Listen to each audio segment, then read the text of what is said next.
Hey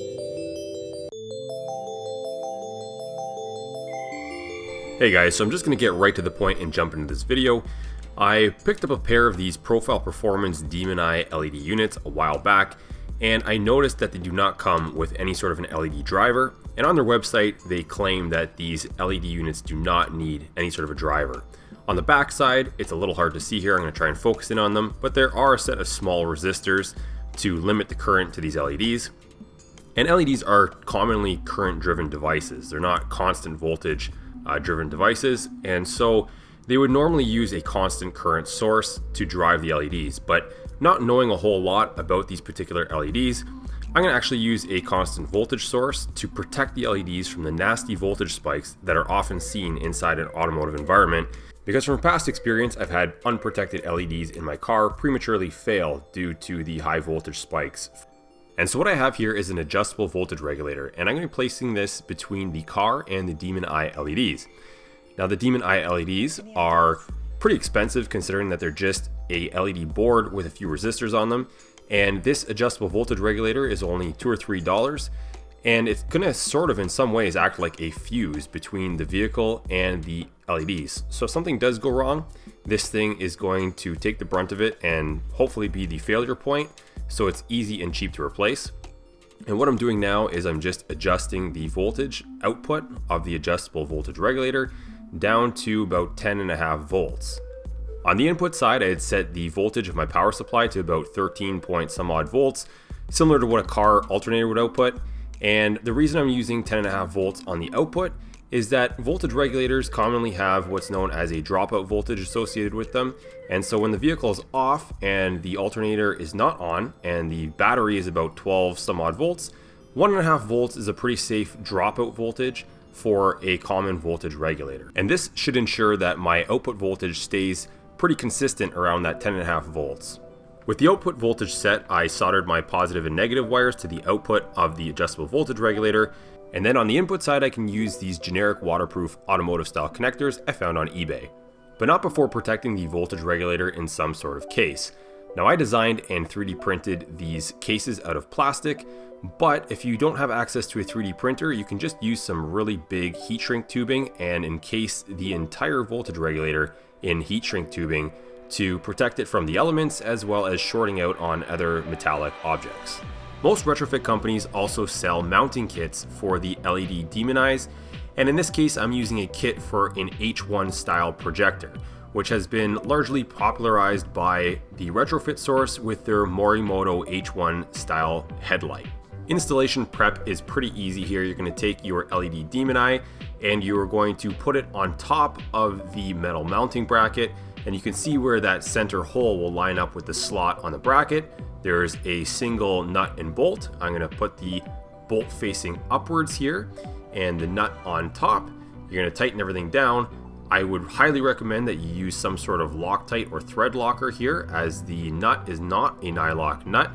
And on the back side you can see that slot in the bracket, which will give you some amount of adjustability to position the LED Demon Eye on top of your housing. When completed, your LED units with the mounting brackets should look something like this. Installation of the mounting bracket on the projector headlight unit is pretty straightforward. There are two mounting holes on the bracket that correspond with two holes on the projector headlight unit, and your kit should have included some mounting screws for this bracket. If not, for you Imperial guys, 832 screws should fit, and for you metric guys it's about M4. And on the back side, I would highly recommend using, again, nylock locking nuts. If not, some thread locker here is recommended so that these things don't come loose in the future. But you just mount the bracket on the front side of the projector and you tighten down the nuts on the back side of that mounting flange, as you'll see me doing here. Whatever you do, do not over tighten these nuts and bolts, as you do not want to crack your projector housing. Remember, this is just a tiny little LED unit and it's not going to take much to hold it in place. Once you're happy with the placement of the LED unit on the bracket, one other thing I might recommend doing here is adding some hot glue to the nut and bolt that fastened the LED to the mounting bracket. And the reason for this is that you don't want a sharp edge of the top of the bolt scratching the inside of your projector shrouds once you put them back on. I actually noticed that the bolt was a little bit too long, so I also had to trim that down before adding the hot glue. And while I have my hot glue gun out, the other thing I like to do here is add a little bit of hot glue on the adjuster screw of my adjustable voltage regulator to prevent that from loosening in the future when the car is vibrating.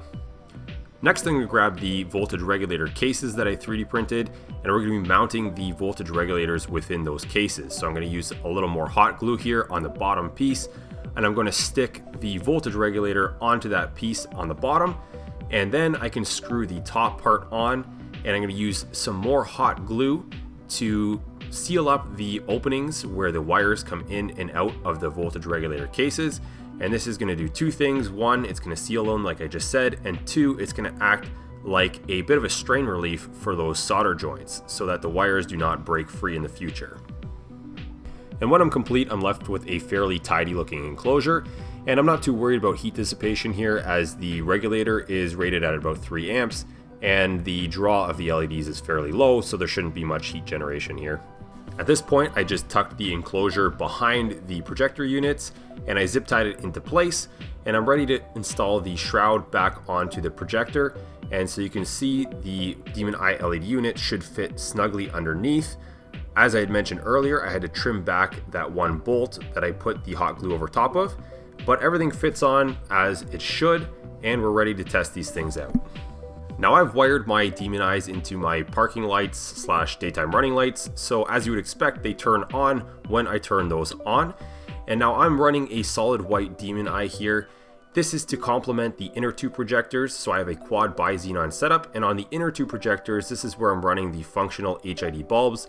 On the outside right now, these are sort of acting like dummy projectors in a way, and so these Demon Eyes give the effect that there are headlights on. I've just found that the two projectors on the inside are more than bright enough, and I can always put HID bulbs in the outer two units if I ever feel it necessary. And for those of you with a very keen automotive eye, you may notice that these custom headlights are on a Pontiac Fiero, and I have a whole video dedicated to the installation of these custom lights that I designed and built myself.